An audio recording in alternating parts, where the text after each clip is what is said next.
Meu filho me deu um ultimato: ou você serve a minha esposa, ou sai da minha casa. Fiquei parada por um instante, sentindo o chão sumir. Depois, apenas sorri, peguei minha mala e saí em silêncio. Uma semana depois, 18 chamadas perdidas. Sabe aquele momento em que você olha para alguém que carregou no colo, embalou nas madrugadas de febre, ensinou a dar os primeiros passos, e não reconhece mais nada? Foi exatamente isso que senti quando meu filho Ricardo olhou nos meus olhos e disse aquelas palavras. Mas deixa eu voltar um pouco. Aquela terça-feira começou como tantas outras. Acordei às 6 da manhã, preparei café fresco, separei pão na chapa, ovo mexido com queijo derretido. A casa cheirava a comida de verdade, sabe? Aquele aroma que faz qualquer um descer correndo para a cozinha. Eu estava temperando a farofa para o almoço. Passava manteiga na cebola dourada, sentia o cheiro subindo quando ouvi o salto fino dela batendo no piso. Mônica entrou na cozinha como quem entra num ringue. Vestido bege justo, cabelo escovado, unhas perfeitas. Ela pegou uma colher, provou a farofa e fez aquela cara que eu já conhecia bem. Helena, isso tá sem gosto nenhum. Parece comida de hospital. Ela jogou a colher na pia com um barulho metálico. Você não consegue fazer uma coisa decente? Respirei fundo. Contei até 3 mentalmente. Mônica, a farofa tá temperada do jeito que sempre fiz. Ricardo sempre gostou assim. Pois é, Helena, sempre do mesmo jeito. Você não percebe que as coisas precisam mudar? Ela cruzou os braços, me olhando de cima a baixo. Aliás, já que estamos falando nisso, aquele paninho de prato que você deixou pendurado na frente da casa é ridículo. Os vizinhos vão pensar que aqui mora gente sem classe. Senti algo apertar no peito. Aquele paninho tinha girassóis bordados. Eu mesma bordei, ponto por ponto, nas noites de insônia depois que meu Antônio morreu. Mas engoli seco. Não respondi. Foi quando Ricardo apareceu. Meu filho, meu único filho, entrou na cozinha com aquela expressão cansada. Olheiras fundas, gravata meio torta. Ele nem olhou para mim direito. Só olhou para Mônica, que fez aquela voz manhosa, de criança mimada. Amor, eu não aguento mais isso. Não aguento mais viver assim, nessa tensão constante. Sua mãe não respeita nosso espaço, não respeita minhas coisas, age como se ainda fosse dona de tudo aqui. Meu coração começou a bater mais rápido. Espera. Minha casa? Minhas coisas? Ricardo suspirou, passou a mão no rosto. E então disse: Mãe, a gente precisa resolver isso agora. Ou você para com essa teimosia, aceita que as coisas mudaram e começa a colaborar com a Mônica, ou você arruma suas coisas e procura outro lugar para morar. Eu não aguento mais esse clima. O mundo parou. Olhei para o meu filho.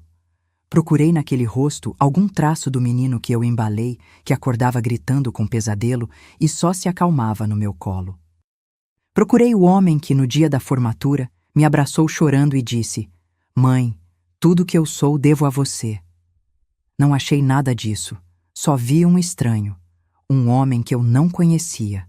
Algo muito estranho aconteceu dentro de mim naquele instante. Não foi raiva. Não foi tristeza imediata. Foi paz. Uma paz gelada, definitiva, como quando você finalmente entende uma verdade que vinha evitando há muito tempo. Desliguei o fogo, limpei as mãos no avental com calma e sorri. Não foi um sorriso de alegria. Foi o sorriso de quem acabou de tomar a decisão mais importante da vida. Tudo bem, Ricardo. Minha voz saiu firme. Mais firme do que eu esperava. Subi as escadas, cada degrau parecia pesar 1 tonelada, mas meus passos eram decididos. No meu quarto, aquele que Mônica já havia planejado transformar em closet, puxei a mala debaixo da cama. Engraçado como eu já tinha, inconscientemente, deixado ela ali. Como se soubesse que esse dia ia chegar. Guardei apenas o essencial: roupas, documentos, a foto do meu Antônio, o terço da minha mãe. Deixei tudo que não cabia numa vida recomeçada. Desci com a mala. Ricardo estava parado no meio da sala, pálido. Acho que ele não esperava que eu realmente fosse embora. Mônica, do sofá, me observava com um sorrisinho de canto de boca. Parei na porta. Olhei ao redor pela última vez. Cada canto daquela casa contava uma história minha. Os azulejos da cozinha que escolhi um por um. A janela da sala que eu mesma mandei ampliar. O jardim que plantei tijolo por tijolo nos finais de semana. Olhei para Ricardo. E pela primeira vez em 67 anos, não senti aquela necessidade dolorosa de proteger meu filho de tudo. Só senti pena dele. Abri a porta e saí, sem olhar para trás, sem drama, sem lágrimas. Só o som da minha mala rodando no calçamento. E sabe o que aconteceu uma semana depois? 18 chamadas perdidas. Mas isso era só o começo de uma história que eles jamais imaginaram. Se você quer descobrir como uma mãe descartada virou o jogo e deu a lição mais poderosa da sua vida, inscreva-se no canal, porque essa história está só começando. Enquanto o táxi me levava para longe daquela casa, comecei a lembrar de tudo. Não era nostalgia. Era mais como se minha vida inteira passasse na minha frente, mostrando exatamente onde tudo começou. Eu tinha 28 anos quando me tornei viúva. 28. Ricardo tinha apenas 3 aninhos, ainda usava fralda à noite, chamava o pai de papai voa-voa porque Antônio trabalhava com motos. Foi numa terça-feira também. Engraçado como os piores dias da minha vida aconteceram todas em terças. Antônio saiu cedo para fazer uma entrega, motoboy, trabalhador, honesto. Voltaria para o almoço, como sempre. Mas o telefone tocou antes do meio-dia. Era o hospital. Acidente. Caminhão invadiu a pista. Ele não teve chance. Quando cheguei lá, já era tarde demais. E descobri mais. Antônio tinha dívidas. Muitas. Ele escondia de mim, tentando resolver sozinho. De repente, eu não era só viúva. Era viúva e endividada. Com um filho pequeno. Sem família por perto. Sem nada além das minhas próprias mãos. Sabe o que você faz quando o chão desaba? Você aprende a construir no ar. Comprei uma máquina de costura usada. Começava a costurar às 4 da manhã, antes do Ricardo acordar. Fazia vestidos sob encomenda, consertava roupas, bordava enxovais de bebê. Quando Ricardo ia para a escolinha, eu saía para limpar casas. 3 casas por dia, de segunda a sábado. À noite, depois de colocar meu filho para dormir, eu vendia bijuterias de porta em porta. Meus pés sangravam dentro das sandálias baratas. Minhas mãos ficaram calejadas, ásperas. Mas nunca parei. Foram 15 anos assim. 15 anos acordando no escuro, dormindo exausta. 15 anos economizando cada centavo, guardando em lata de biscoito embaixo do colchão porque não confiava em banco. 15 anos dizendo não para tudo. Cinema, roupa nova, um simples sorvete na praça. Mas o Ricardo nunca faltou nada. Uniforme limpo, material escolar completo, lanche na mochila. Ele estudava em escola particular porque eu fazia faxina na casa da diretora em troca de desconto. Quando juntei 45 mil reais, chorei. Chorei sozinha na cozinha, contando aquele dinheiro que cheirava a suor e renúncia. Era 2008. Aquele dinheiro valia muito mais naquela época. Comprei um terreno na periferia da cidade. Ninguém queria aquela área. É longe demais, dona Helena, diziam. Não vai valorizar nunca. Mas eu vi potencial. Vi futuro. Todo final de semana, eu e Ricardo íamos até lá. Ele, menino ainda, me ajudava a carregar tijolo. Eu aprendi a assentar massa com um pedreiro velho que teve pena de mim. Aprendi a rebocar, a fazer contrapiso, a instalar encanamento. Minhas mãos, que já eram calejadas, ficaram ainda mais grossas. Minhas costas doíam tanto que algumas noites eu não conseguia dormir.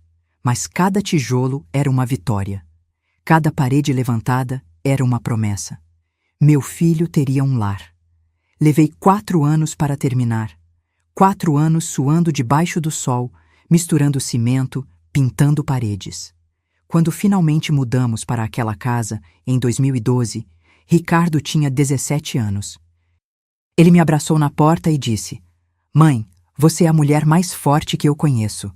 Nunca vou esquecer tudo que fez por mim." Eu acreditei nele. Paguei a faculdade de engenharia. Eram R$ 1.200 por mês na época. Voltei a costurar mais, aceitei mais casas para limpar. Ricardo se formou em 2017, conseguiu um emprego excelente, começou a ganhar bem. E eu? Continuei naquela casa. A casa que eu construí. A casa que tinha meu suor em cada canto, minha história em cada parede. Aquela casa que hoje vale R$ 850 mil, porque a região valorizou exatamente como eu previ. E foi essa casa que meu filho acabou de me expulsar. Engraçado como a vida te ensina as lições mais duras, não é? Mas ele ainda não sabia de uma coisa. Algo que eu havia guardado em silêncio todos esses anos. Aquela casa tinha um segredo. Um segredo que em breve mudaria tudo. Mônica entrou na nossa vida num sábado de junho. Lembro até da roupa que ela usava. Vestido florido, salto alto demais para um churrasco casual, perfume tão forte que dava para sentir de longe. Ricardo tinha conhecido ela num evento da empresa, 3 meses antes. Ele chegou em casa naquela noite com os olhos brilhando, falando sem parar. Mãe, conheci uma mulher incrível, inteligente, bonita, bem resolvida. Eu sorri. Claro que sorri. Meu filho estava feliz. Que mãe não quer ver o filho apaixonado? Quando ela veio jantar pela primeira vez, trouxe vinho caro e um sorriso ainda mais caro. Me abraçou na porta, me chamou de mãezinha, com aquela voz doce demais. Ricardo fala tanto da senhora, deve ser uma mulher maravilhosa para ter criado um homem tão especial. Eu quis acreditar, juro que quis, mas tinha algo nos olhos dela, algo que eu não conseguia nomear. Era como quando você vê um animal bonito, mas percebe que ele está calculando cada movimento, estudando, planejando. Durante o jantar, ela elogiou tudo, a comida, a casa, a decoração, mas seus olhos passeavam pelos cômodos como quem faz inventário. Reparei como ela tocou no sofá bordô da sala, na cristaleira antiga, nas cortinas que eu mesma havia costurado. Que casa charmosa, mãezinha, tem um ar bem vintage. Vintage. Essa palavra me incomodou. Não sei por quê. Talvez porque ela não disse com carinho. Disse como quem identifica algo ultrapassado. Ricardo não percebeu nada. Ele estava flutuando, apaixonado, cego. 6 meses depois, veio com a notícia. Mãe, vou casar. Mônica é a mulher da minha vida. Meu coração apertou, mas engoli seco e abracei meu filho. Se você é feliz, eu sou feliz. O casamento foi em março de 2021. Grande, luxuoso, cheio de gente que eu não conhecia. Mônica queria tudo perfeito. Buffet de R$ 60 por pessoa, decoração com flores importadas, banda ao vivo. Ricardo veio até mim constrangido. Mãe, eu sei que é muito dinheiro, mas... Não deixei ele terminar. Quanto precisa? Ele engoliu seco. R$ 68 mil. Eu consegui juntar 40, mas falta... Fui no banco no dia seguinte. Tirei 28 mil da minha poupança. O dinheiro que eu guardava para emergências, para minha velhice, para um dia de chuva. Entreguei para Ricardo. Quero ver você feliz, é só isso que importa. Ele me abraçou chorando. Mãe, eu vou devolver, prometo. Nunca devolveu, mas tudo bem. Era para a felicidade dele, não era? No casamento, Mônica estava radiante, vestido de renda francesa, grinalda de pérolas, maquiagem impecável. Ela brilhava. Eu, no meu vestido simples azul marinho, sentei na segunda fileira e chorei de emoção. Chorei porque meu menino estava crescendo, porque eu tinha conseguido. Sozinha, contra tudo, eu tinha criado um homem bom, educado, formado, ou pelo menos era o que eu pensava. Os primeiros meses foram tranquilos. Eles moravam comigo. Afinal, a casa tinha 3 quartos, espaço de sobra. Mônica era educada, ajudava nas tarefas, fazia elogios. Eu pensei, talvez eu tenha julgado mal. Talvez ela seja realmente boa moça. Mas então, devagar, as coisas começaram a mudar. Primeiro foram comentários sutis. Mãezinha, você não acha que essa toalha de mesa está meio antiga? Podia renovar, né? Ou, Essas plantas na varanda deixam tudo tão apertado. Depois vieram as sugestões. Ricardo, amor, a gente precisa modernizar essa casa. Está tudo tão antigo. Seus clientes vêm aqui às vezes, a gente precisa passar uma imagem melhor. Eu sentia cada palavra como um corte pequeno, invisível, mas dolorido. E então, num domingo de manhã, eu ouvi. Eles estavam no quarto, porta entreaberta. A voz de Mônica soava irritada. Ricardo, essa casa parece museu de pobre. Móvel velho, decoração anos 80, aquele sofá horrível. Como você aguentou viver assim? Congelei no corredor. Segurava a cesta de roupas limpas, ainda quentinhas, recém-tiradas do varal. Ricardo riu. Riu baixinho, constrangido. Ah, meu amor, minha mãe gosta dessas coisas antigas. Tem valor sentimental. Valor sentimental não paga conta nem impressiona ninguém. Senti meu peito apertar, mas não disse nada. Segui para o meu quarto, fechei a porta e sentei na cama. Olhei ao redor. Cada objeto ali tinha uma história, mas para ela era só velharia. Foi nesse momento que percebi. Mônica não tinha entrado na nossa vida por amor. Ela tinha entrado por ambição. E isso era só o começo. A transformação da casa começou 2 meses depois daquela conversa. Mas não foi abrupta. Foi como veneno lento que vai matando aos poucos sem que você perceba. Primeiro foi o sofá. Aquele sofá bordô que eu tinha comprado em 2013, parcelado em 12 vezes sem juros. Eu lembrava do dia que chegou. Ricardo me ajudou a desembalar, ajeitamos juntos na sala. Ficou lindo, mãe. Combinou perfeitamente. Num sábado qualquer, cheguei da feira e ele simplesmente não estava mais lá.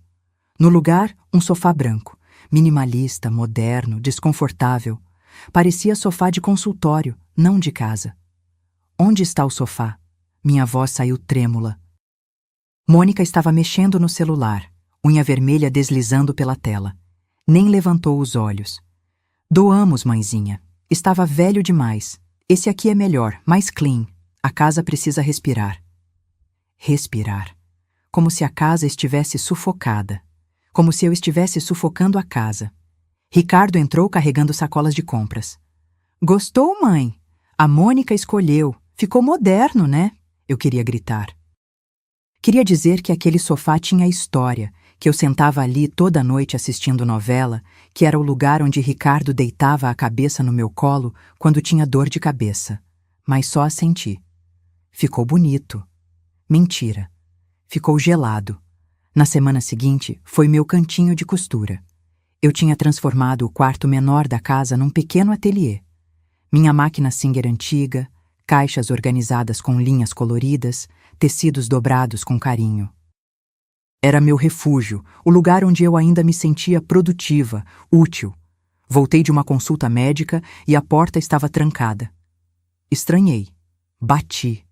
Mônica abriu com um sorriso. Oi, mãezinha. Esqueci de avisar. Vamos transformar esse quarto em closet. Já contratei o marceneiro. Semana que vem começa a obra. Meu coração disparou. Mas minhas coisas... Guardei tudo no depósito do prédio do Ricardo. Está tudo lá, não se preocupe. Depósito. Minhas memórias, meu trabalho, minha identidade. Num depósito. Mônica, aquele era meu espaço.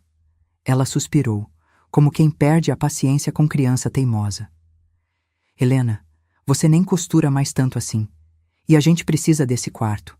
Não tem espaço suficiente para nossas roupas. Nossas roupas, na minha casa. Fui reclamar com Ricardo no fim do dia. Ele estava cansado, mexendo no notebook, testa franzida. Mãe, é só um quarto. Você pode costurar na cozinha se quiser. Ricardo, aquele era meu espaço, meu único cantinho. Ele fechou o notebook com um suspiro pesado. Mãe, por favor, a Mônica está tentando deixar a casa mais organizada. Não transforma isso numa guerra. É só um quarto. Nunca mais costurei. Depois foram as plantas, meu jardim. Tinha cultivado cada uma com paciência de anos. As roseiras que plantei quando Ricardo fez 10 anos. Os lírios que vieram de mudas da minha vizinha Dona Carmen, a hortelã que crescia forte no canteiro da frente. Voltei do mercado e estavam arrancadas. Todas. No lugar, pedras brancas decorativas e suculentas em vasos geométricos. Ficou mais limpo, né, mãezinha? Menos mato, mais design. Mato. Ela chamou minhas plantas de mato. Mas o pior ainda estava por vir. O violão do Antônio sumiu. Estava guardado no armário da sala, dentro do estojo original. Era a única coisa que sobrou dele. Eu não tocava, mas às vezes abria o estojo só para sentir o cheiro de madeira envelhecida, tocar as cordas, lembrar dele cantando no churrasco de domingo. Mônica, onde está o violão? Ah, aquilo? Dei para um projeto social. Estava parado, sem uso. Alguém vai aproveitar melhor. Senti as pernas bambas. Você não tinha direito... Helena, eram tranqueiras ocupando espaço. A casa está muito mais leve agora. Leve. Como se peso fosse ruim. Como se memória fosse carga. As fotos antigas da parede também foram tiradas. Está tudo no pendrive, mãezinha. Mais prático. Prático. Invisível. Apagado. Eu estava sendo apagada da minha própria casa. Devagar. Sistematicamente. E meu filho não enxergava nada. Ou pior, ele via, mas escolhia ignorar. À noite, deitada na cama, eu olhava para o teto e não reconhecia mais nada ao meu redor. Tudo estava diferente. Branco, frio, impessoal. Eu era uma estranha na casa que construí com minhas próprias mãos. E o pior é que isso era só o começo. Porque logo, muito logo, Mônica ia exigir muito mais do que meus objetos. Ela ia querer minha dignidade. A mudança foi tão gradual que quase não percebi quando deixei de ser a dona da casa e me tornei a funcionária. Começou com pedidos pequenos, quase inocentes. Mãezinha, já que você vai lavar sua louça, lava essas xícaras também? Estou atrasada para o salão. Helena, passa essa blusa para mim? O ferro já está quente mesmo. Dá para esquentar meu almoço? Estou no meio de uma reunião online. Eu fazia. Claro que fazia. Sempre fui de ajudar, de estar disponível. Mas os pedidos foram crescendo. Multiplicando, transformando-se em exigências. Um dia, desci para tomar café e encontrei um papel na geladeira. Uma lista, escrita com a letra caprichada da Mônica, presa com ímã decorativo. Tarefas, Helena. 7U. Café pronto. 8U. Roupa de cama trocada. Nosso quarto. 10 hours. Banheiro limpo. 12 hours. Almoço na mesa. 14 hours. Passar roupas. 18 hours. Jantar pronto. 20 hours. Cozinha organizada. Fiquei olhando aquele papel. Lia e relia, como se as palavras fossem mudar de sentido. Mas não mudavam. Ricardo entrou bocejando, pegou o café. Viu minha cara. Que foi, mãe? Apontei para a lista. Minha voz saiu rouca. Isso. Ele deu de ombros. Ah, a Mônica está tentando organizar melhor a rotina da casa. É bom, né? Fica tudo mais estruturado. Ricardo, isso é uma lista de tarefas, como se eu fosse... Fosse o quê, mãe? Ele me olhou com impaciência. Você mora aqui, não mora? Todo mundo ajuda nas tarefas. É justo. Justo. Essa palavra ecoou na minha cabeça o dia inteiro. E como eu sempre fiz, engoli seco e cumpri. Porque eu não queria conflito. Porque eu tinha medo de perder meu filho. Porque lá no fundo, uma parte de mim ainda acreditava que era temporário. Mas não era. As semanas passaram e a lista aumentou. Lavar o carro, regar as plantas novas, limpar os vidros, organizar o closet. Eu, que construí aquela casa tijolo por tijolo, agora limpava banheiro com horário marcado. O pior veio num sábado à noite. Mônica decidiu fazer um jantar com as amigas. 5 mulheres cheias de perfume caro, unhas feitas, risos altos. Elas se sentaram na sala, no sofá branco que eu odiava, e Mônica me chamou. Helena, traz mais vinho para as meninas? Peguei a garrafa da geladeira. Servi cada uma. Elas nem olharam para mim. Conversavam sobre viagem para Cancún, spa, botox. Helena, esses petiscos estão acabando. Faz mais, por favor? Voltei para a cozinha. Preparei mais torradas com patê. Quando levei, uma das amigas disse alto: Mônica, que sorte você tem! Ter uma ajuda em casa assim, disponível o tempo todo? Ajuda. Ela me chamou de ajuda. Mônica riu. Pois é, me poupa muito trabalho. Senti o rosto queimar, mas não disse nada. Voltei para a cozinha, apoiei as mãos na pia, respirei fundo. Quando elas foram embora, eram quase meia-noite. A sala estava um caos. Copos vazios, guardanapos amassados, migalhas por todo lado. Fui dormir. Acordei cedo no domingo e a pia estava entupida de louça suja. Um bilhete na bancada. Pensei que você gostasse de manter tudo limpo. BJs, Mo. Lavei tudo, cada copo, cada prato, com as mãos tremendo de raiva contida. Ricardo apareceu no fim da manhã. Mãe, cadê meu almoço? Estou com fome. Olhei para ele. Meu filho, que eu criei, que eu alimentei, que eu embalei. Agora me cobrava almoço como quem cobra garçonete. Está quase pronto. Demora não. Vou sair com a Mônica às 2. Nem um por favor, nem um obrigado. Naquela noite, fiz meu prato e fui comer na cozinha. Sentei no banquinho perto do fogão, sozinha. Ouvi as risadas deles na sala, assistindo o filme. Eu não era mais bem-vinda à mesa, não era mais parte da família. Era apenas a mulher que cozinhava, limpava e desaparecia. Fui dormir cedo. Tranquei a porta do quarto, sentei na beirada da cama e, pela primeira vez em 40 anos, deixei as lágrimas caírem. Chorei em silêncio. Porque se fizesse barulho, talvez eles pedissem para eu parar, como se até minha dor incomodasse. E enquanto chorava, uma pergunta martelava na minha cabeça. Como foi que eu deixei chegar até aqui? Mas a resposta eu já sabia. Eu deixei porque amava. Porque tinha medo de perder. Porque achei que amor de mãe significava aceitar tudo. Só que tem coisas que amor nenhum deveria aceitar. E eu estava perto, muito perto, de descobrir meu limite. Foi numa quarta-feira à tarde que minha vida mudou para sempre. Ou melhor, foi quando finalmente entendi o que realmente estava acontecendo. Eu tinha ido ao mercado comprar coisas para o jantar.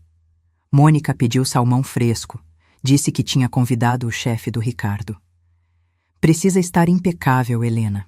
É importante para a carreira dele. Voltei mais cedo do que planejava. O mercado estava vazio, fila pequena. Entrei em casa e ouvi vozes no quarto deles. A porta estava encostada, não trancada. Ia passar direto, mas uma frase me congelou no corredor. Ricardo, sua mãe precisa sair dessa casa logo. A voz de Mônica soava irritada, impaciente. Não aguento mais vê-la andando por aí como se fosse dona de alguma coisa. Meu coração começou a bater mais forte. Fiquei paralisada, segurando as sacolas do mercado. Mônica, eu sei que é difícil, mas ela não tem para onde ir. A voz do meu filho soava cansada, resignada. Problema dela, Ricardo? A gente se matando de trabalhar, pagando contas e ela aqui de freeloader. Você não vê? Ela vive às nossas custas. Senti o chão sumir. Às custas deles? Na minha casa? Com o dinheiro que eu economizei, o suor que eu derramei? E tem mais. A voz de Mônica ficou baixa, calculista. Eu pesquisei. Essa casa está só no nome dela. Você, o filho dela que morou aqui a vida inteira, não tem nada. Absolutamente nada. Silêncio. Um silêncio pesado. E daí? Ricardo perguntou sem convicção. E daí que se ela morrer amanhã ou resolver doar isso para alguma igreja de fanática, você fica sem nada. A gente fica sem nada. Meu sangue gelou. Você precisa conseguir uma procuração, convencer ela a assinar. Depois a gente transfere o imóvel para seu nome e pronto. Aí sim podemos fazer o que quisermos. Vender, alugar, reformar de verdade. Mônica, isso é pesado. Pesado é a gente viver refém dela. Olha o tamanho dessa casa, Ricardo. Vale quase R$1 milhão. E está parada, desperdiçada, com decoração de pobre. A gente podia estar rico. Outro silêncio. E depois que conseguir a transferência? A voz do Ricardo saiu baixa. Ele estava considerando. Meu filho estava realmente considerando. Aí a gente arranja um lugarzinho para ela. Um apartamento pequeno, barato. Ela se vira. Tem aposentadoria, não tem? Se não der problema dela, deveria ter pensado nisso antes de ser tão inconveniente. Minhas pernas começaram a tremer. Encostei na parede para não cair. As sacolas escorregaram dos meus dedos, mas consegui segurar antes de fazer barulho. Eu não sei, Mônica. Ricardo hesitou, mas hesitou. Não disse não. Não disse nunca. Apenas hesitou. Pensa bem, amor. Com esse dinheiro a gente compra um apartamento no centro, moderno, triplica nosso padrão de vida. E ela? Ela já viveu. Já teve a vez dela. Agora é a nossa vez. Eu não esperei ouvir mais nada. Desci as escadas em câmera lenta, como se estivesse flutuando. Coloquei as sacolas na cozinha, mãos tremendo, coração disparado. Subi para o meu quarto, fechei a porta e sentei na cama. Respirei fundo. Uma vez, 2, 3. E então algo estranho aconteceu. A tristeza que eu esperava sentir não veio. A dor não veio. O que veio foi clareza. Fria, cristalina, definitiva. Eu tinha sido ingênua, idiota. Tinha acreditado que amor familiar era incondicional, que sangue significava lealdade. Tinha me anulado, me diminuído, aceitado humilhação atrás de humilhação porque não queria criar problema. E agora? Agora eu descobria que não era só desrespeito. Era um plano, um golpe. Queriam me tirar tudo e me jogar fora como lixo. Peguei meu celular. Procurei nos contatos um nome que não via há meses. Doutora Silvia Medeiros. Minha amiga desde os tempos da igreja, advogada aposentada, uma das poucas pessoas em quem eu realmente confiava. Mandei mensagem. Silvia, preciso da sua ajuda. Urgente. Pode me receber amanhã? A resposta veio em segundos. Claro, querida. 10 horas, meu escritório. Está tudo bem? Agora vai estar. Naquela noite, fiz o jantar como sempre. Salmão grelhado, arroz com açafrão, legumes no vapor. Pus à mesa. Servi o chefe do Ricardo. Sorri. Fui educada. Mônica me olhava com superioridade. Ricardo evitava meu olhar. Mas eu? Eu estava calma. Pela primeira vez em meses, estava absolutamente calma. Porque agora eu tinha um plano também. E diferente deles, o meu plano tinha uma coisa que o deles não tinha: justiça. Na manhã seguinte, acordei às 6, como sempre. Mas dessa vez era diferente.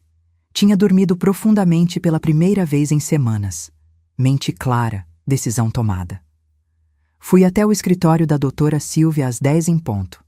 Ela me recebeu com café fresco e aquele olhar afiado de quem já viu muita coisa na vida. Contei tudo. Cada detalhe. Cada humilhação. A conversa que escutei. Silvia ficou em silêncio por alguns segundos. Depois, suspirou fundo. Helena, eu vou ser direta. Eles não têm direito legal nenhum sobre sua casa. Nenhum. Mas você precisa se proteger agora. Ela abriu uma pasta. Vamos fazer 3 coisas hoje mesmo. Primeiro, um testamento blindado. Segundo, uma declaração de propriedade exclusiva registrada em cartório. Terceiro, você vai tirar cópias de todos os comprovantes de que construiu e manteve aquela casa sozinha. E se eles tentarem me forçar a assinar alguma coisa? Qualquer documento assinado sob coação é nulo, mas Helena... Ela segurou minha mão. Você está preparada para as consequências? Porque quando você se proteger, eles vão reagir. Eu sei. Minha voz saiu firme. E estou pronta. Passamos 3 horas naquele escritório. Assinei papéis, registrei tudo. Quando saí, levava na bolsa documentos que protegiam meu patrimônio. E mais, Silvia me ofereceu o quarto de hóspedes dela.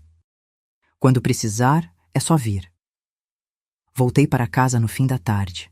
A decisão estava tomada. Mas eu não ia simplesmente sair.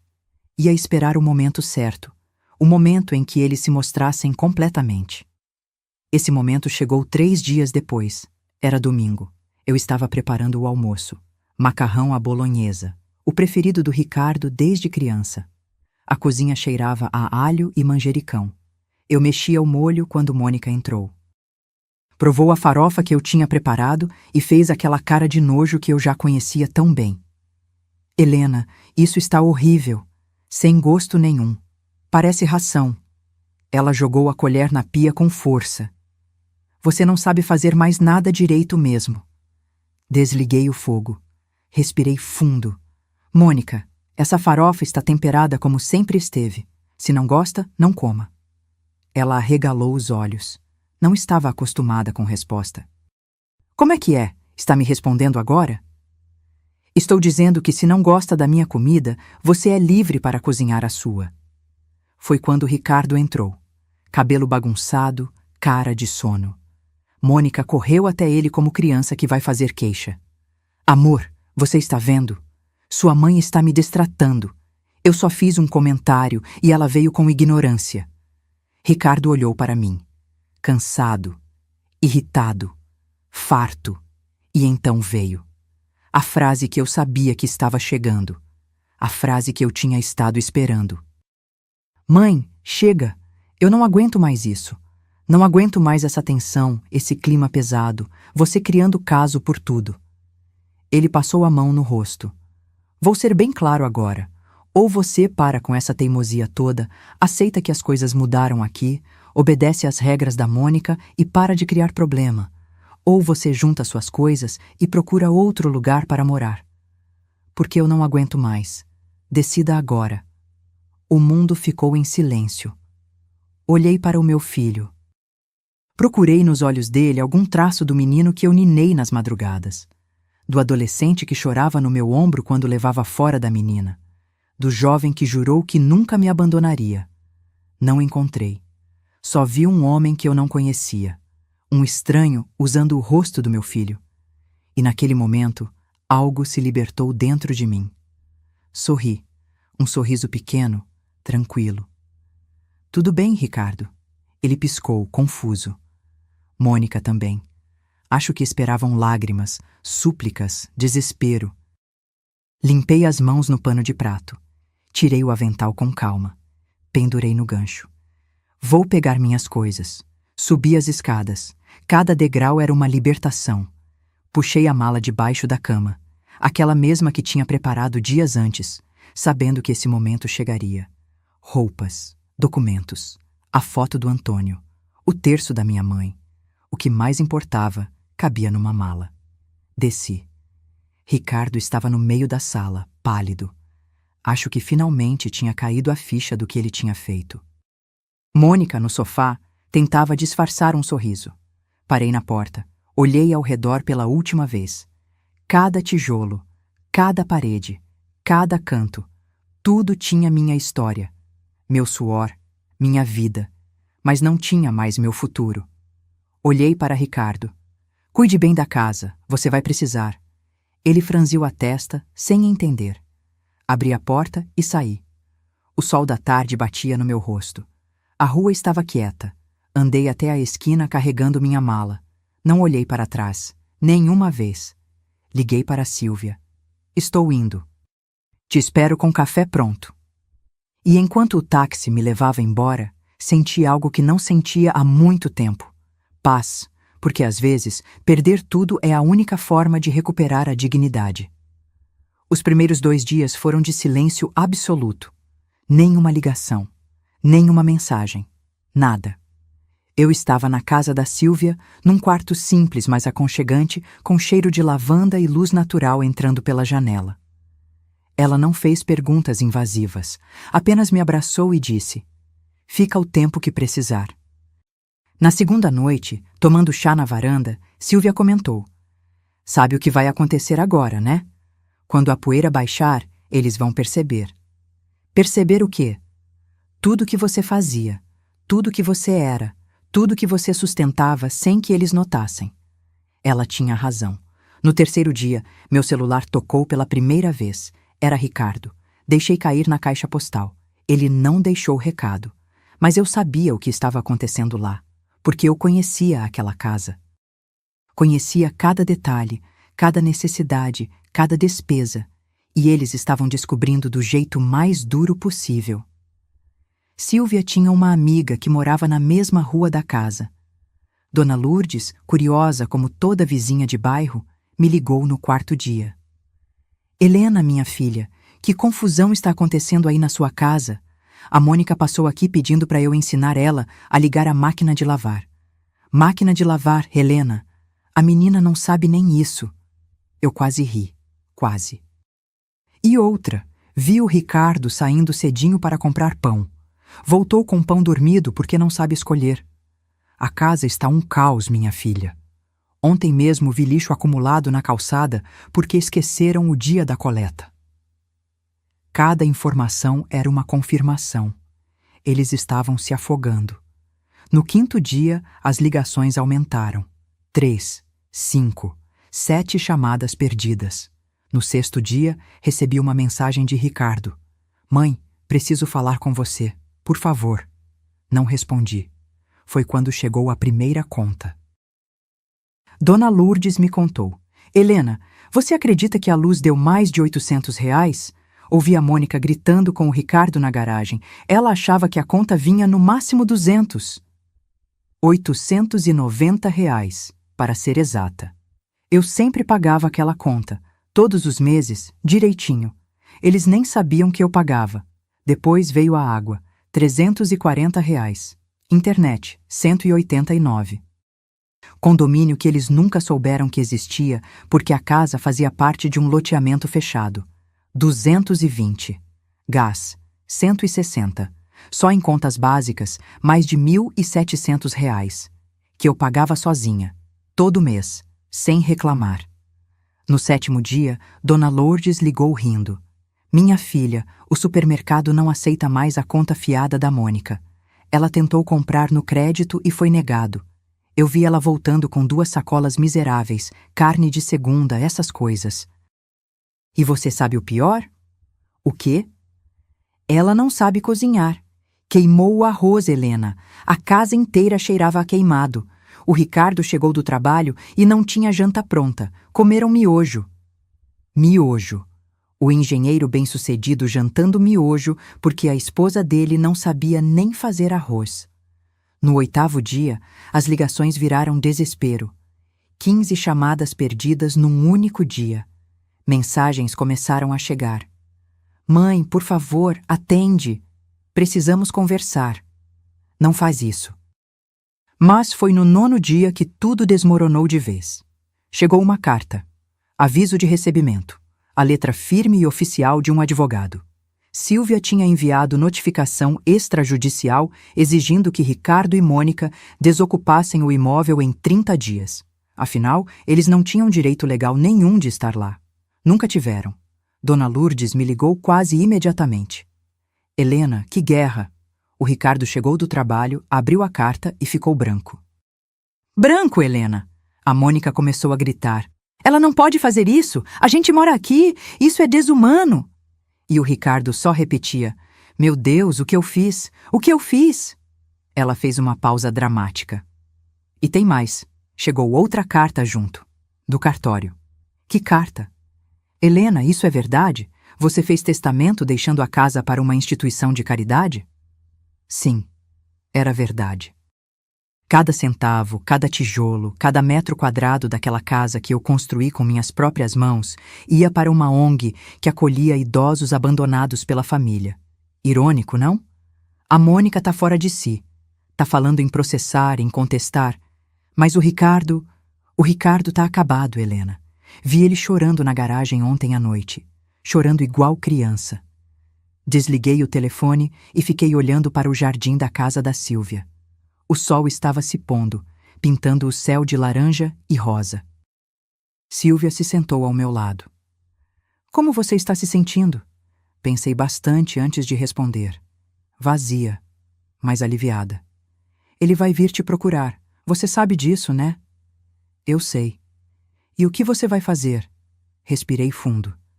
Vou ouvir, mas não vou voltar atrás. Porque tinha coisas que não tinham volta. Palavras que não podiam ser desfitas. Escolhas que tinham consequências. E pela primeira vez na vida, Não era eu quem ia arcar com elas sozinha. Era a hora de eles aprenderem. No 10º dia, o desespero bateu à porta. Literalmente. Eu estava ajudando Silvia a regar as plantas do quintal quando a campainha tocou. Ela foi atender e voltou com expressão séria. É o Ricardo. Quer falar com você. Meu coração acelerou, mas minha voz saiu firme. Manda ele ir embora. Helena, ele está chorando no portão. Algo dentro de mim tremeu, mas não cedi. Não quero falar com ele, não agora. Silvia voltou. Ouvi vozes abafadas. Quando ela retornou, trazia um envelope amassado. Ele deixou uma carta e disse que vai esperar o tempo que for necessário. Olhei para o envelope. Meus dedos tremiam, mas não abri. Não naquele momento. Coloquei na mesinha de cabeceira e tentei seguir o dia. Mas à noite, sozinha no quarto, abri. A letra trêmula, apressada, do meu filho ocupava 3 páginas. Manchas que pareciam lágrimas desfocavam algumas palavras. Mãe, eu estraguei tudo. Eu sei. Não tenho desculpa. Fui cego, egoísta, ingrato. Deixei a Mônica tomar conta de tudo, tomar conta de mim. Não enxerguei o quanto você fazia, o quanto sustentava sozinha. Eu te expulsei da sua própria casa, da casa que você construiu. Eu não mereço nem seu perdão, nem sua presença, mas preciso que saiba. Estou me afogando sem você. E não é pela casa, é por você, pela minha mãe. Por favor, me dá uma chance de consertar isso. Dobrei a carta devagar. Coloquei de volta no envelope. E não chorei. Porque algumas feridas são profundas demais para lágrimas. No 12º dia, recebi uma ligação de um número desconhecido. Quase não atendi, mas algo me fez apertar o botão verde. Alô? Dona Helena? Uma voz masculina, formal. Sou o Dr. Augusto Marinho, advogado representando Ricardo Santos e Mônica Ferreira. Gostaria de agendar uma reunião para discutirmos um acordo amigável sobre o imóvel. Desliguei. Bloqueei o número. Mônica tinha ido longe. Contratado advogado. Mas ela não entendia uma coisa. Eu tinha a lei do meu lado. E mais importante ainda, eu tinha a verdade. Silvia confirmou no dia seguinte. Eles não têm base nenhuma, Helena. O imóvel está no seu nome desde sempre. Você construiu, pagou, mantém. Eles são ocupantes sem direito legal. A notificação é válida. Se não saírem em 30 dias, vamos com despejo. E o testamento? Registrado, reconhecido e irrevogável. Mesmo que você morresse amanhã, aquela casa vai para a instituição. Eles não têm como reverter. Naquela noite, Dona Lourdes me ligou com mais novidades. Helena, a confusão está de lascar. A Mônica está tentando vender as coisas da casa. Pôs anúncio da televisão, da geladeira, até da máquina de lavar. Mas aí apareceu um oficial de justiça e lacrou tudo. Disse que ela não pode vender patrimônio alheio. Você tinha que ver a cara dela. Eu não consegui segurar um sorriso amargo. E o Ricardo? Ah, minha filha, o Ricardo tá destruído. Tá faltando no trabalho. Ouvi a vizinha do lado comentando que viram ele voltando de tarde, com cara de quem foi demitido ou advertido. A Mônica tá culpando ele por tudo. Ontem ouvi gritaria até 2 da manhã. No 15º dia, o telefone tocou 18 vezes. 18 chamadas do Ricardo num único dia, cada uma mais desesperada que a outra. As mensagens também chegavam sem parar. Mãe, pelo amor de Deus. Mãe, só me escuta uma vez. Eu mereço tudo isso, mas por favor, me dá uma chance. Mãe, eu te amo. Nunca deveria ter deixado chegar nesse ponto. A Mônica foi embora. Voltou para a casa dos pais. Estou sozinho aqui, entende? Sozinho, igual você ficou. Essa última mensagem me acertou no peito. Porque era verdade. Eu tinha ficado sozinha, completamente sozinha, abandonada pelo filho que criei, humilhada na minha própria casa. E agora era a vez dele sentir. No 18º dia, Silvia veio conversar comigo com seriedade. Helena, você precisa decidir. Ou você fala com ele, ou eu sigo com o processo de despejo. Os 30 dias estão acabando. Ele precisa desocupar o imóvel. E se eu falar com ele? Aí é com você.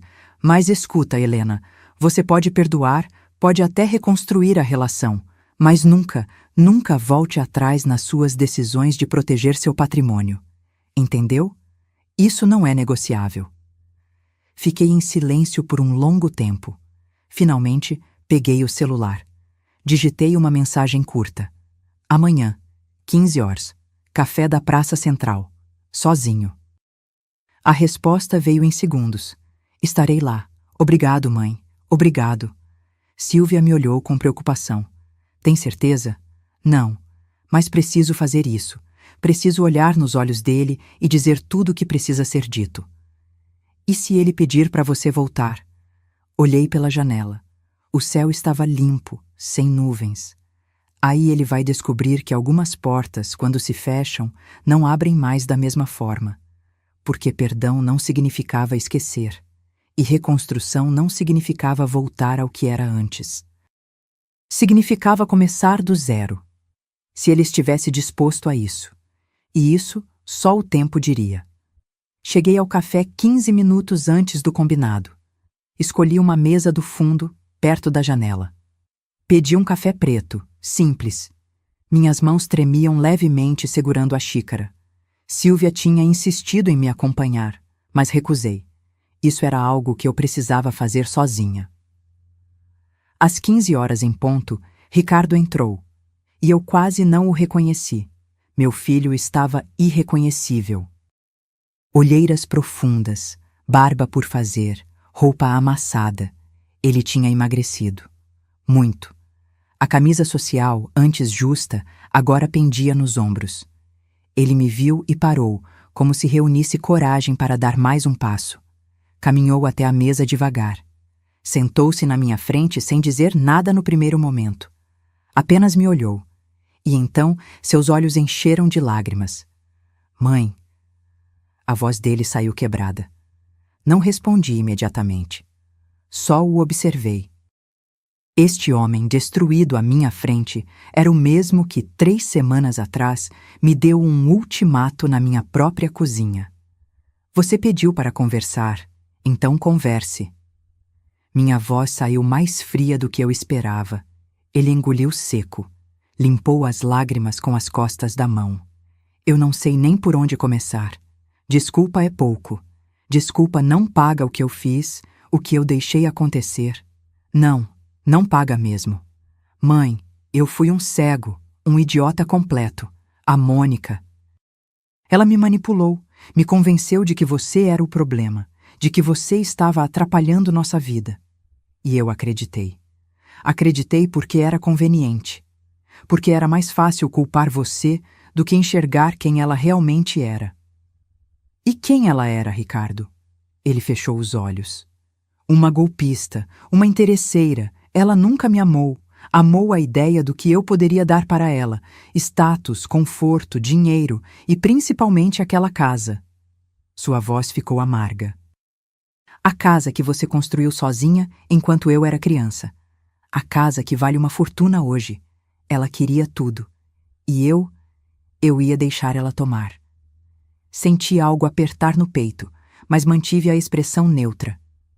E o que mudou? Tudo mudou quando você saiu. Ele olhou para as próprias mãos.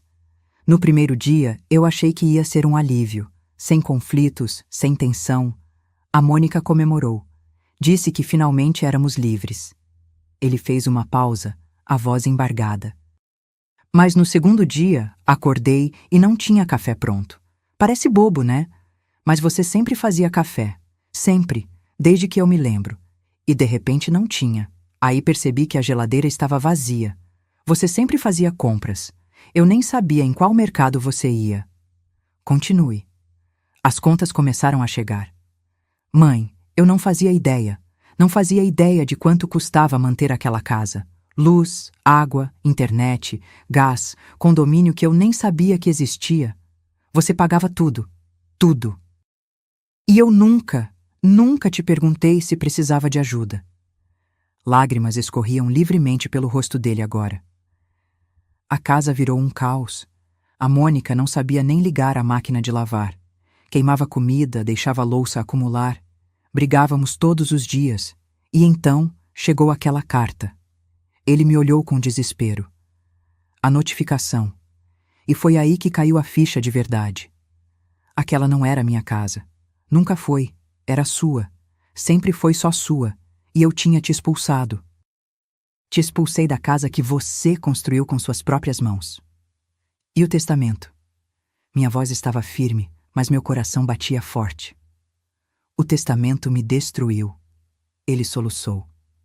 Você preferiu deixar tudo para desconhecidos do que para mim. E você estava certa. 1000 vezes certa.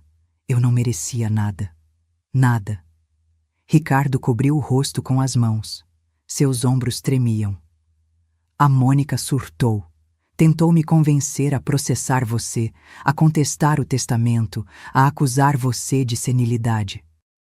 Quando eu recusei, quando eu disse que você estava certíssima, ela me chamou de fraco, de burro. Disse que eu tinha jogado fora a maior oportunidade da nossa vida. E foi embora.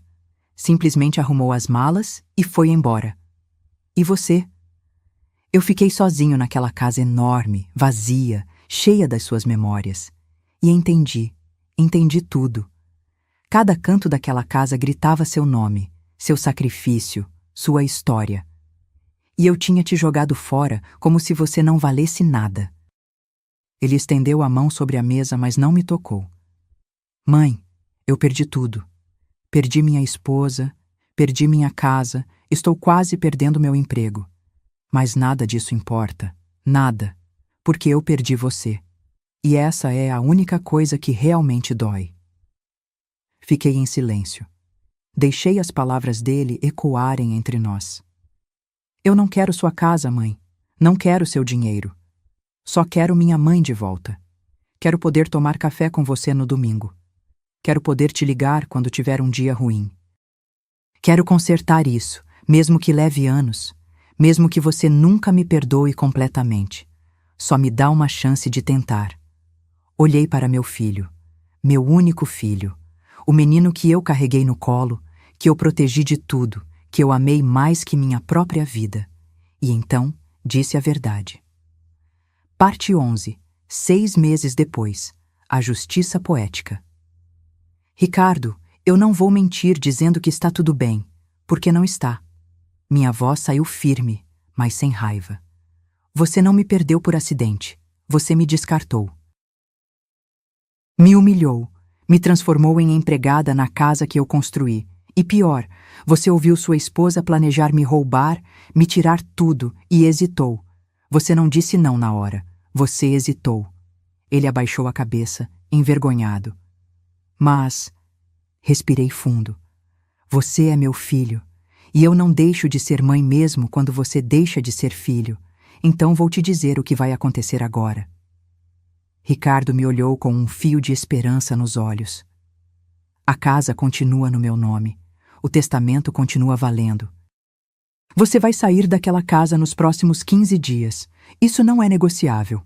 Ele assentiu, engolindo o choque.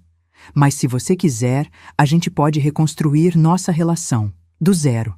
Sem casa, sem dinheiro, sem interesse. Só mãe e filho. Se você realmente quiser, eu aceito te dar essa chance. Uma única chance. Eu quero, mãe. Eu juro que quero. Então prove, com tempo, com atitudes, com respeito. E talvez, só talvez, a gente consiga recuperar alguma coisa do que foi destruído. Ah, ele se levantou, veio até mim e se ajoelhou ao lado da minha cadeira. Me abraçou como não fazia há anos e chorou. Chorou como criança perdida. E eu, pela primeira vez em semanas, deixei algumas lágrimas caírem também. Mas não voltei atrás, nem 1 milímetro. 6 meses se passaram desde aquele dia no café. E muita coisa mudou. Eu mudei. Aluguei um apartamento pequeno num bairro tranquilo. 2 quartos, varanda com sol da tarde, aluguel de R$ 1.800 que cabia no meu orçamento. Simples, mas meu. Completamente meu. Voltei a costurar, não por necessidade, mas por prazer. Abri uma conta no Instagram vendendo peças artesanais, blusas bordadas, toalhas personalizadas, mantas de crochê. O dinheiro era pouco, mas a satisfação era enorme. 3 vezes por semana fazia trabalho voluntário na ONG que receberia a casa. Acolhimento ao idoso abandonado. O nome era irônico, mas real. Lá conheci histórias parecidas com a minha. Mães descartadas, avós esquecidas, vidas inteiras apagadas por famílias ingratas. Mas também conheci recomeços, mulheres fortes que se reergueram, que recuperaram sua dignidade, que aprenderam que idade não é sinônimo de descartável. Fiz amigas, verdadeiras amigas. Saímos para almoçar, fomos ao cinema, viajamos para a praia num fim de semana. Eu, aos 67 anos, estava vivendo coisas que nunca tinha vivido. Eu estava feliz. Não daquela felicidade barulhenta, mas da felicidade tranquila de quem finalmente se encontrou. Ricardo mudou.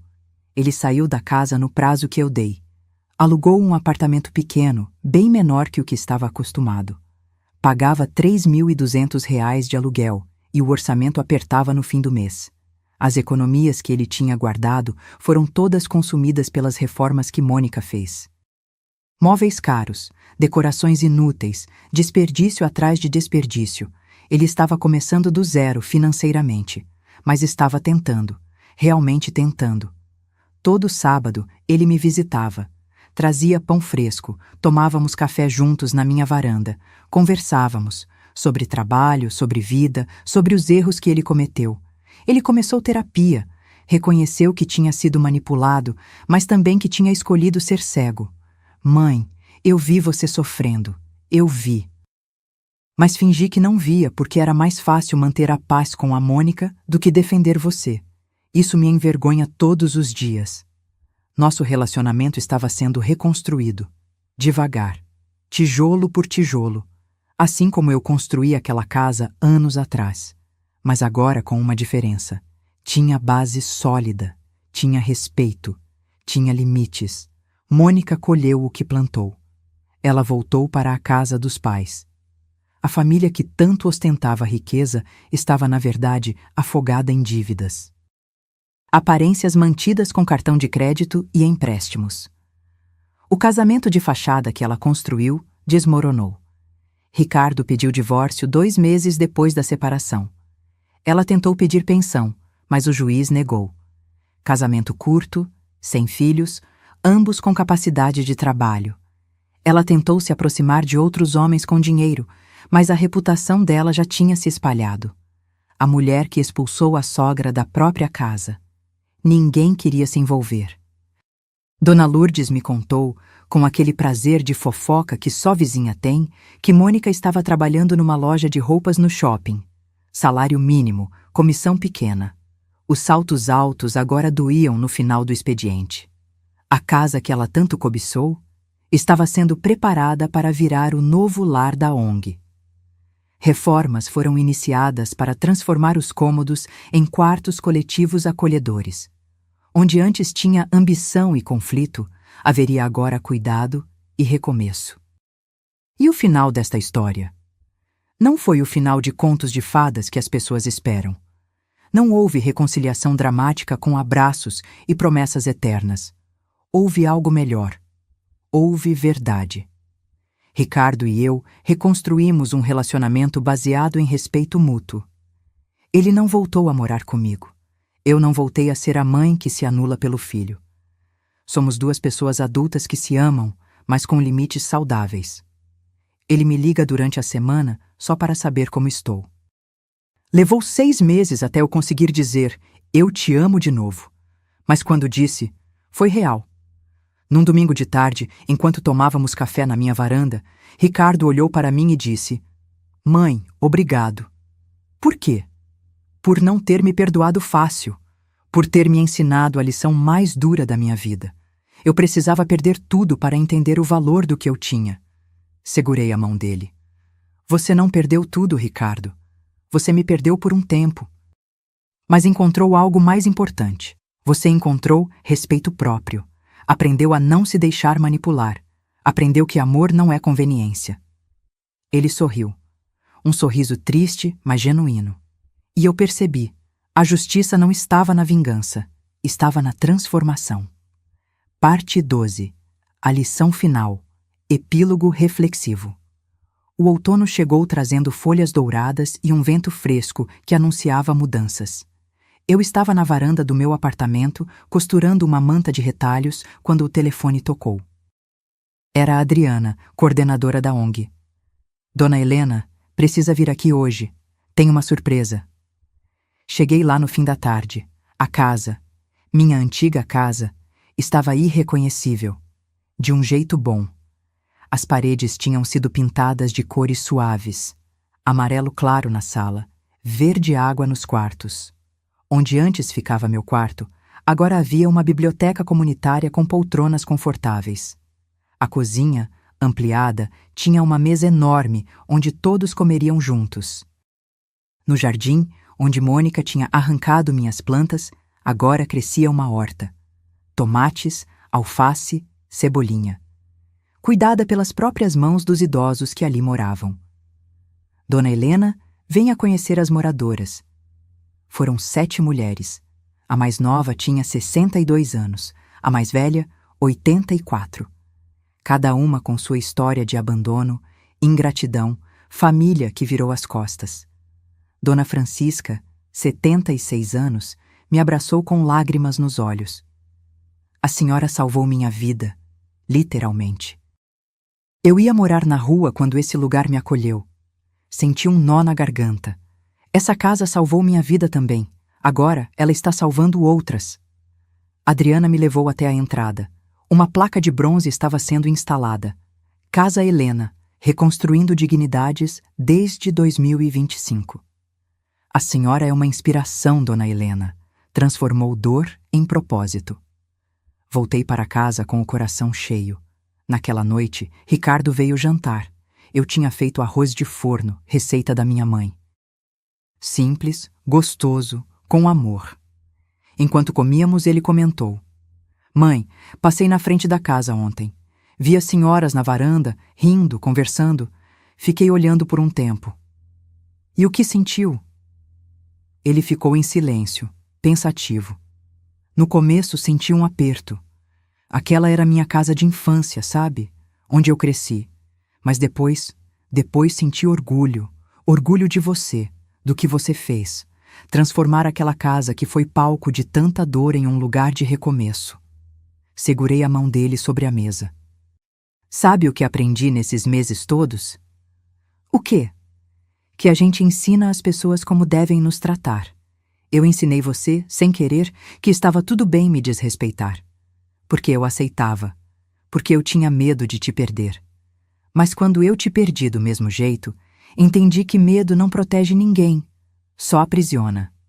Ricardo apertou minha mão. E eu aprendi que privilégio cega. Eu tinha tanta coisa garantida, sua presença, seu cuidado, aquela casa, que achei que eram direitos. Não eram. Eram presentes, e eu joguei tudo fora. Mas estamos aqui agora. Estamos, diferentes, mas aqui. Naquela noite, depois que Ricardo foi embora, sentei na varanda com uma xícara de chá. O céu estava estrelado, limpo. A cidade dormia tranquila. Pensei em tudo que passei. Na viuvez aos 28, nas madrugadas costurando, nos tijolos erguidos com minhas próprias mãos, na humilhação que engoli calada, no momento em que decidi, chega. E entendi algo fundamental. Dignidade não se negocia. Amor não pode vir acompanhado de desrespeito. E às vezes, a maior prova de amor que podemos dar é ensinar limites. 3 semanas depois, recebi um convite inesperado. A ONG estava fazendo um evento de inauguração oficial e queriam que eu falasse. O salão estava cheio. Voluntários, doadores, imprensa local e as 7 moradoras sentadas na primeira fileira.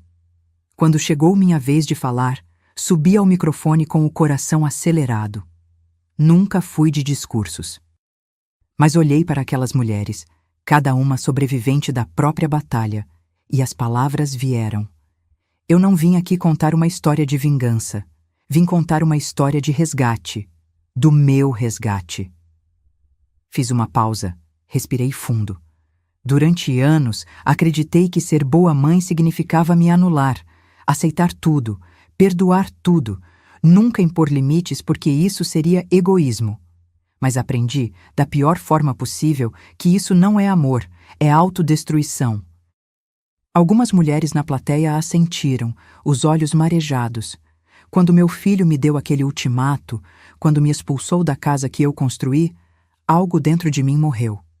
Mas algo também nasceu, autorrespeito. E foi esse autorrespeito que me trouxe até aqui, que transformou dor em propósito. Olhei para as moradoras. Hoje, essa casa não é mais símbolo da minha humilhação. É símbolo da minha libertação. E espero, de coração, que seja símbolo da libertação de cada uma de vocês também. A plateia aplaudiu. Vi Ricardo no fundo do salão, chorando silenciosamente. Depois do evento, ele veio até mim. Não disse nada. Apenas me abraçou forte, demorado, e eu entendi. Perdão não é esquecer. Perdão é lembrar sem que a dor te paralise. É permitir que quem errou seja uma pessoa nova. É dar uma chance sem abrir mão da sua dignidade. Hoje, 1 ano depois de tudo, minha vida está completamente diferente. Vendo minhas peças de costura numa pequena loja colaborativa. Viajo com minhas amigas, frequento aulas de alongamento para a terceira idade. Rio mais, vivo mais. Ricardo refez a vida. Conheceu Patrícia, uma professora simples, de família humilde, que o trata com respeito genuíno. Ela me chamou para tomar café antes mesmo de namorar sério com ele. Dona Helena, eu preciso conhecer a mulher que criou esse homem. Gostei dela imediatamente. E ela de mim. Às vezes, nos domingos, fazemos almoço juntos. Eu, Ricardo e Patrícia. Conversamos, rimos, lembramos. Até dos momentos ruins, porque eles nos ensinaram. Mônica. Soube por terceiros que está noiva de um empresário de outra cidade. Espero, sinceramente, que ela tenha aprendido alguma coisa. Mas não é mais minha preocupação. E a grande lição de tudo isso? Aprendi que dignidade não tem preço.